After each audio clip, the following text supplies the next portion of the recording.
No, papá. Voy por aquí, niña. Papá. Cuando saquen la comida, ¿verdad? Ay, no, papá. Voy a llamar a mi tía para que después de comer me venga a recoger. Cuando agarren la comida, ya voy a venir para que le... Ay, no, papá. Para que me venga. Ya voy a llegar yo cuando esté allá. Ya le voy a meter a comer. Y si tiene una celda, me la da, por favor. As cenas que vocês acabaram de ver chocaram o mundo. Crianças, filhos de imigrantes, que tentavam entrar nos Estados Unidos foram separadas dos seus pais e colocadas em jaulas. O lugar é chamado pelos próprios imigrantes de La Perrera, traduzindo para o português, o canil. Para falar sobre a situação dos imigrantes no mundo, recebemos hoje o professor de Direito Internacional, João Amorim. Está no ar o Observatório do Terceiro Setor, o olhar da cidadania.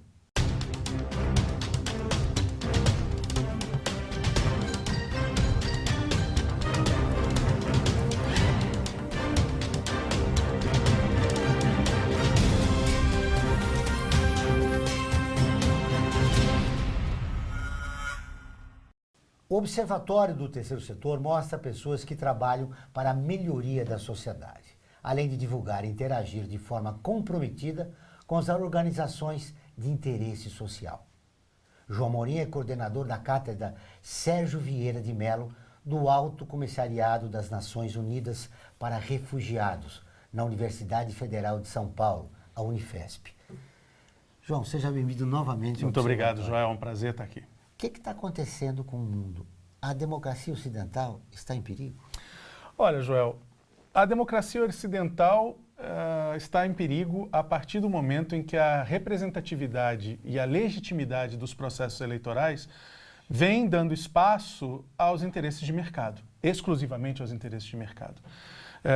Cada vez mais nós temos notado que massas esmagadoras, maiorias da sociedade têm sido alijadas não só dos processos de participação e de inclusão social, mas também dos processos de distribuição de riqueza.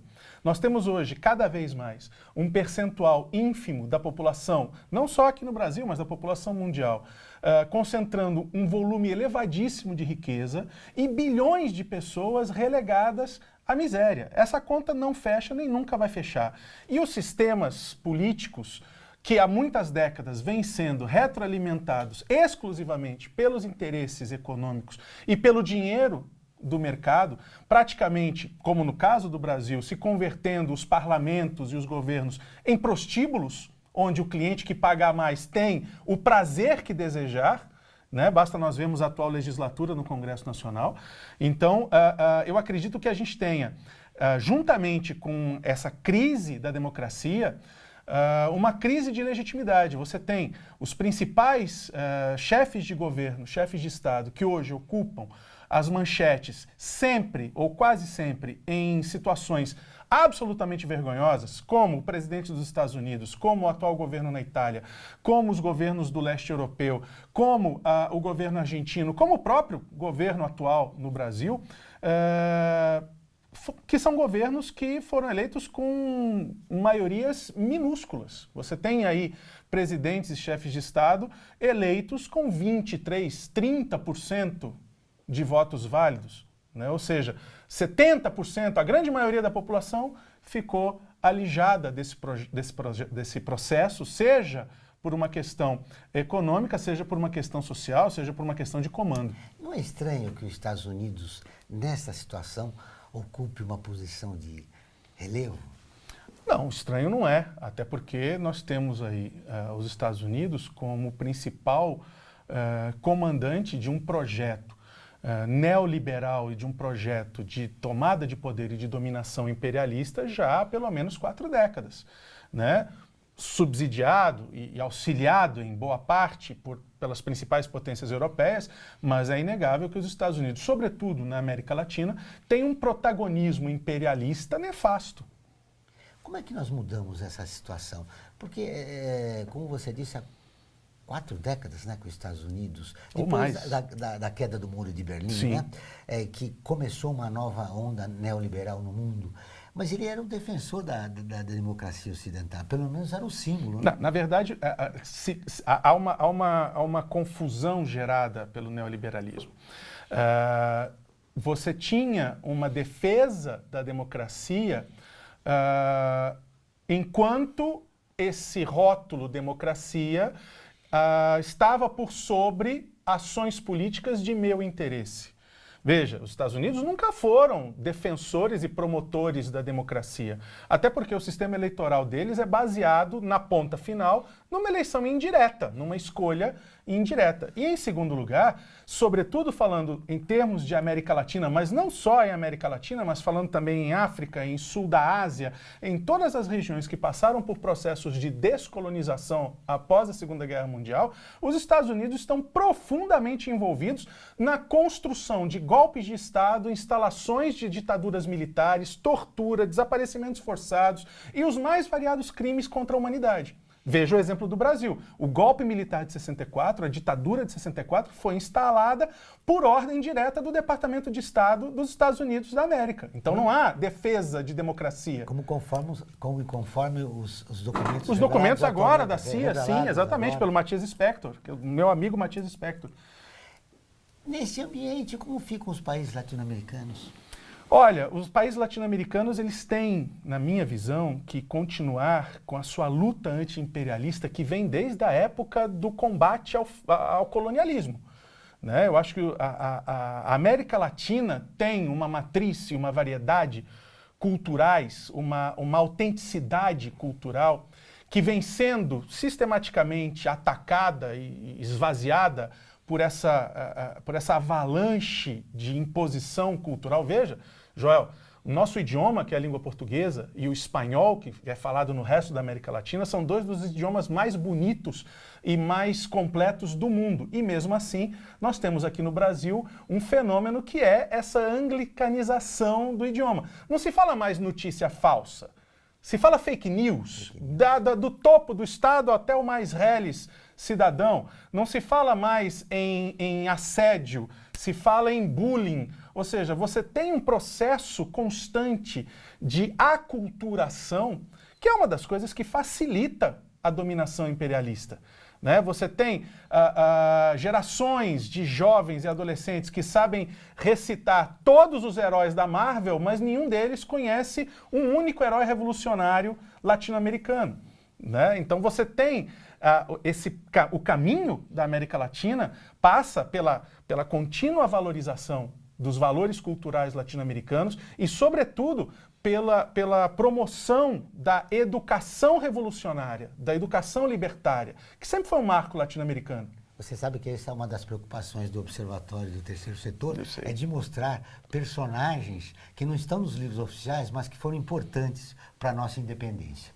Todas as terças e quintas-feiras, ao vivo, às 14 horas, tem programa de rádio Observatório do Terceiro Setor, onde recebemos especialistas que, junto com os ouvintes, debatem os principais temas da atualidade e do terceiro setor. Você pode ouvir pela Rádio Trianon AM 740 ou em qualquer lugar do mundo, pela internet, do seu celular, computador ou tablet, pelo link que aparece na sua tela. Voltamos dentro de instantes.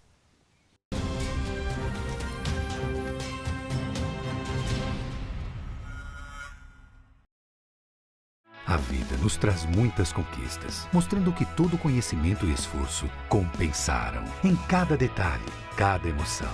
Estudar na FIA me fez crescer profissionalmente e a conquistar um objetivo maior, que foi a felicidade de ajudar meus filhos numa carreira brilhante. E a FIA compartilha esses sonhos com a melhor estrutura, corpo docente e networking que conduzem ao sucesso e à felicidade. FIA, sua maior conquista.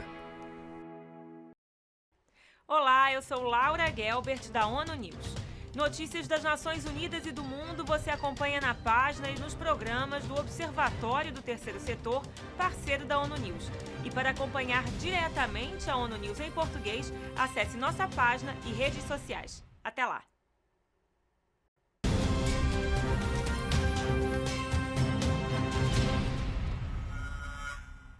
Voltamos com o Observatório do Terceiro Setor, o olhar da cidadania. E agora vamos para o quadro Você Conhece? Onde vamos mostrar histórias de personagens que fizeram a diferença. Hoje destacando o guerreiro brasileiro que morreu com 1.500 índios defendendo o Brasil dos colonizadores. Cepé Tiaraju. Você conhece? Sepete Araju é um dos muitos heróis brasileiros que não são reconhecidos nos livros de histórias do país. Sepete Araju foi um guerreiro indígena brasileiro considerado santo popular e declarado herói guarani missioneiro rio-grandense por lei. Chefe indígena dos 7 povos das Missões, liderou uma rebelião contra o Tratado de Madrid.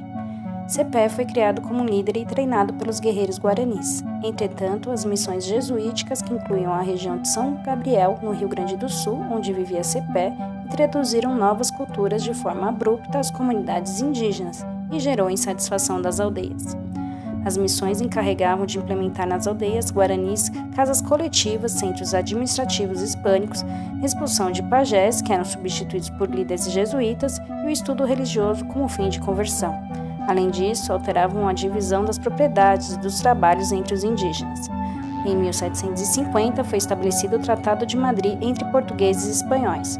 O tratado determinou que Portugal iria ceder a região da colônia do Sacramento, hoje o Uruguai, à Espanha, em troca de cessão do território dos 7 povos das Missões. A tentativa de desocupação implicaria na expulsão de 50 mil indígenas de suas propriedades e deslocavam para um território espanhol. Os indígenas não aceitaram a proposta e tiveram o apoio dos padres jesuítas da Companhia de Jesus. A região era rica em gado e foi disputada com armas. Espanhóis e portugueses se juntaram na luta contra os índios brasileiros guaranis. Em 7 de fevereiro de 1756, o episódio da Batalha do Caiboaté ficou conhecido como uma das piores derrotas dos índios, com 1.500 mortos.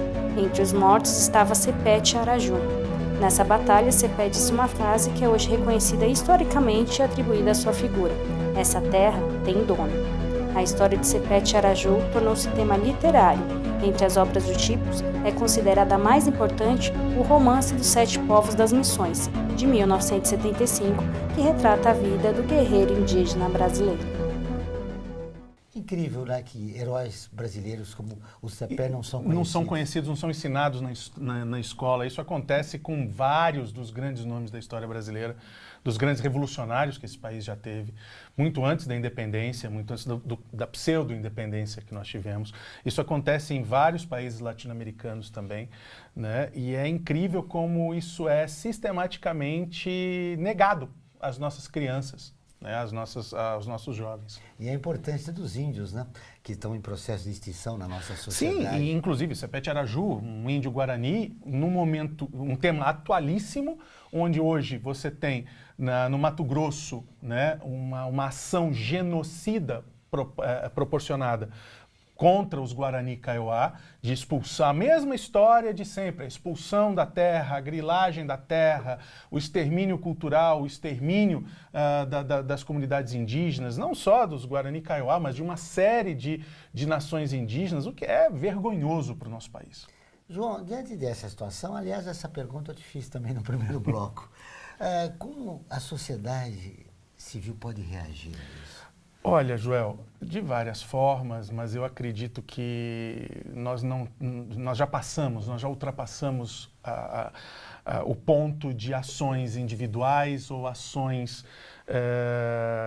sem muita repercussão. Eu acho que a sociedade civil brasileira passa da hora, já está demorando demais, reconhecer que não existe projeto de país, não existe projeto de nação sem igualdade, sem respeito, sem diversidade, sem combate ao racismo, sem distribuição de renda, sem combate a privilégios. Esse mantra que tem se entoado recentemente do combate à corrupção, não adianta nada eu ser contra ou me declarar contrário à corrupção se eu não consigo respeitar um farol de trânsito, uma vaga reservada a deficiente físico, se eu não consigo respeitar as pessoas que trabalham no meu prédio, que trabalham na minha casa, se eu não consigo enxergar a população jovem, negra das periferias que vem sendo sistematicamente assassinada como um ser humano igual a mim, como um filho igual ao meu. Não existe um projeto de país que passe ao largo dessas coisas. Óbvio, é um lugar comum falar em educação, mas nós somos um dos países que pior valoriza os professores, um dos países que tem um dos piores sistemas de ensino, um sistema de ensino arcaico, alienante, onde figuras como Sepete Araju não são ensinadas, né? Talvez isso explique porque nós não temos uma cultura de respeito aos direitos humanos. Eu vou lhe dar um exemplo rápido. Todos conhecem um filme chamado Coração Valente, que conta a história de um revolucionário escocês da Idade Média, enfim, romantizada, etc. A cena final daquele filme é idêntica à cena da morte, ao episódio da morte de um dos principais líderes indígenas de resistência ao colonialismo espanhol no Peru, Tupac Amaru. Tupac Amaru foi morto, esquartejado por 4 cavalos e morreu gritando a palavra liberdade. Se você contar isso para qualquer pessoa, alguém vai lembrar. Eu vi isso no filme. Não, essa história é uma história da cultura latino-americana. Que pouca gente conhece. Voltando ao tema dos refugiados, João, nós temos graves problemas nessa situação dos refugiados no mundo inteiro. Mas especialmente aqui no Brasil, a gente vê a diferença de um refugiado europeu ser recebido de uma determinada maneira e um africano de outra. Ainda existe um grande preconceito. Existe. E, na verdade, hoje, você tem poucos lugares da Europa que ainda têm condições objetivas de refúgio. Por conta também da situação global de concentração de renda, você tem os fluxos migratórios majoritariamente saindo de crises humanitárias em países pobres ou em países em desenvolvimento, crises humanitárias, na sua esmagadora maioria, motivadas por interesses imperialistas, seja militarmente, seja economicamente, por interesses imperialistas das grandes potências, essas mesmas grandes potências que se esforçam constantemente para fechar cada vez mais as suas fronteiras. Veja o que acontece na Europa, o que tem acontecido agora nos Estados Unidos com a administração vexatória de Donald Trump, e o que acontece em algumas regiões do Brasil. Não é incomum, apesar de todos os esforços do governo federal, das entidades da sociedade civil e do Alto Comissariado das Nações Unidas para Refugiados lá em Roraima para o recebimento dos refugiados venezuelanos, não é incomum você escutar vozes na sociedade civil e no Congresso exigindo que o Brasil adote uma das piores ações diplomáticas que um Estado pode adotar, que é o fechamento de fronteiras. O que é uma contradição, porque a nossa legislação em relação aos refugiados é considerada muito boa. Exemplar. E recentemente, Joel, em função muito da crise humanitária na Venezuela, foi aprovada, foi sancionada pela Presidência da República uma lei que visa disciplinar o auxílio humanitário. Além da lei de refúgios, que é muito boa, foi aprovada recentemente uma lei visando a interconexão dos entes federativos em todos os níveis de governo para a prestação de auxílio humanitário. Saiba como adquirir computadores, notebooks, servidores e CPUs para você, sua empresa ou ONG, por um preço justo, assistência técnica, garantia de 1 ano e ainda contribuir com o meio ambiente. Acesse observatório3setor.org.br e clique no botão Remaker. Vamos para um breve intervalo.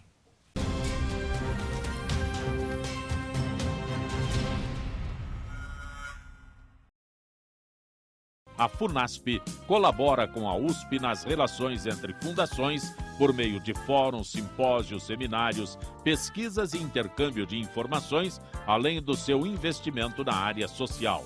Para melhores informações, entre no nosso site www.funasp.org.br. FUNASP, um marco entre o universo acadêmico e a sociedade.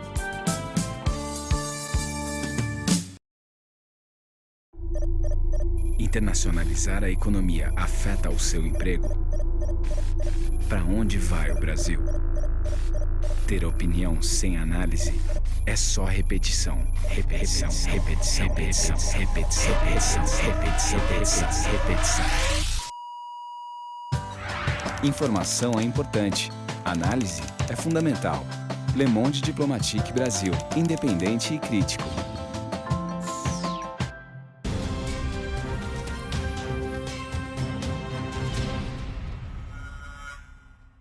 Estamos de volta com o programa do Observatório do Terceiro Setor, o Olhar da Cidadania. Não esqueça, todas as quartas-feiras, às 17 horas, tem o programa Olhar da Cidadania na Rádio USP, com temas da atualidade e dos direitos humanos. Anote, todas as quartas-feiras, às 17 horas, na Rádio USP em São Paulo, 93,7 FM, em Ribeirão Preto, 107,9 FM.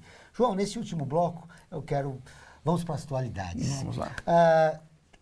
Ano de Copa do Mundo, está acontecendo a Copa do Mundo agora, ano de eleições.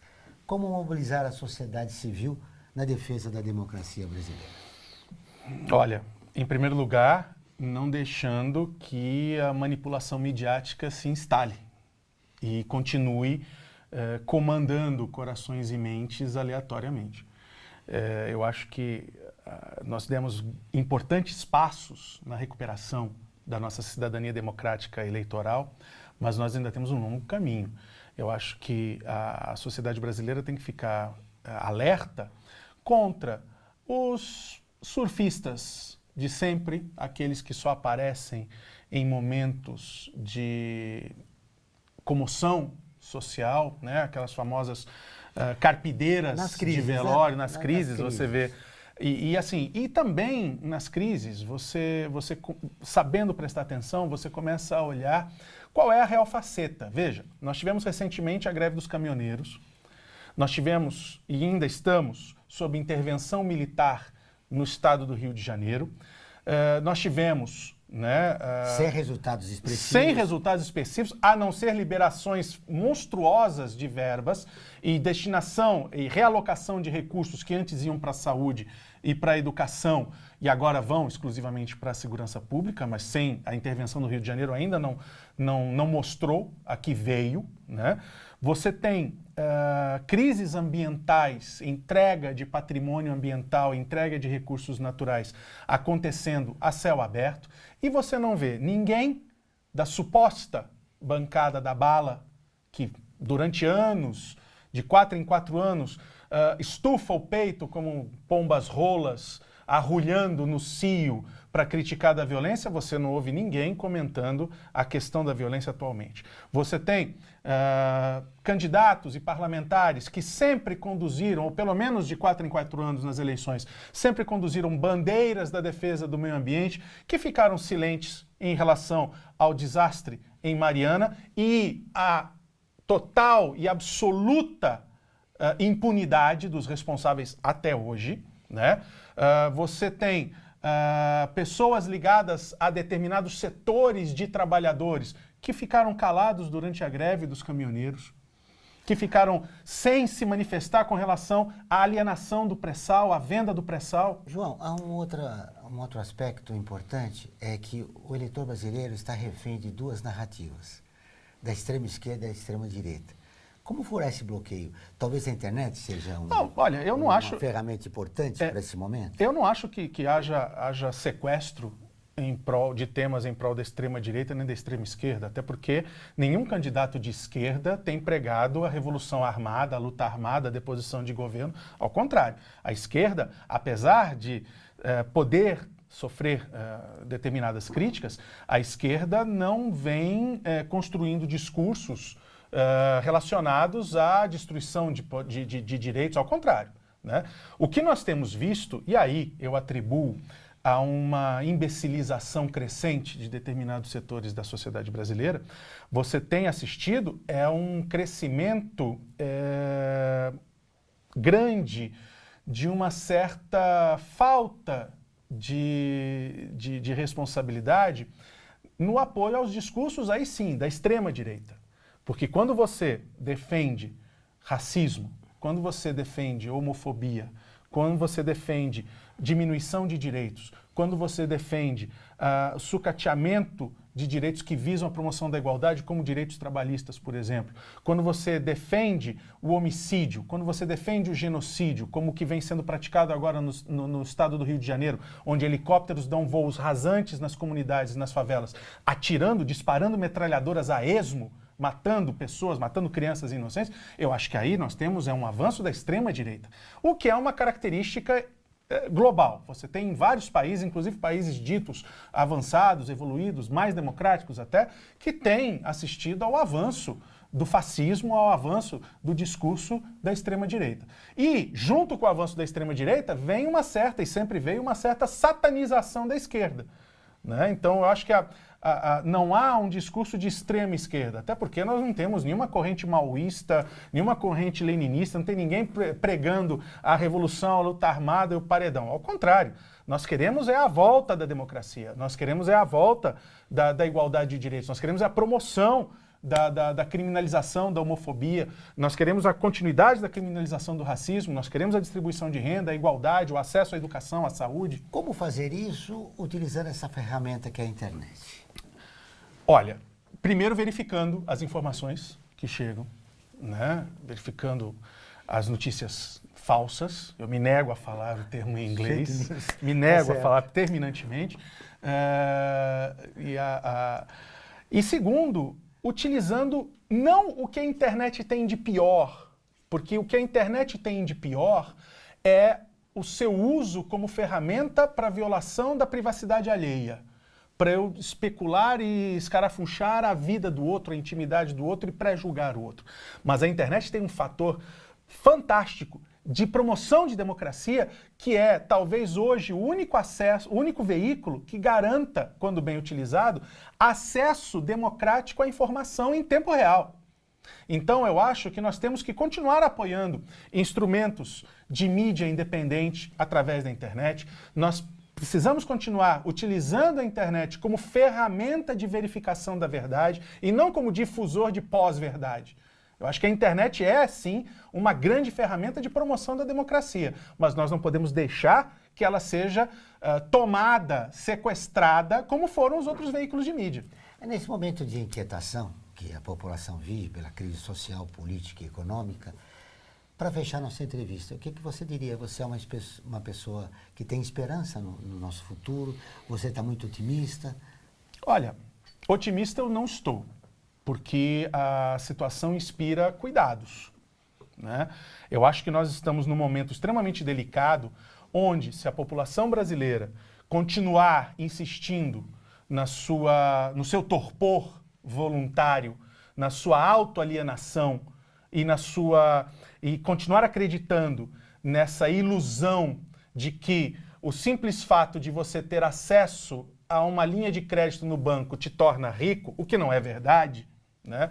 Eu acho que nós estamos, quem seguir por esse caminho, se a sociedade brasileira insistir por esse caminho da autoilusão, nós corremos o sério risco de entrar num novo período de 20, 30 anos de retrocesso democrático, de estado de exceção, de concentração cada vez mais homicida de renda. Mas eu tenho esperança no futuro e eu acredito no futuro, até porque, Joel, eu sei que você pensa assim também.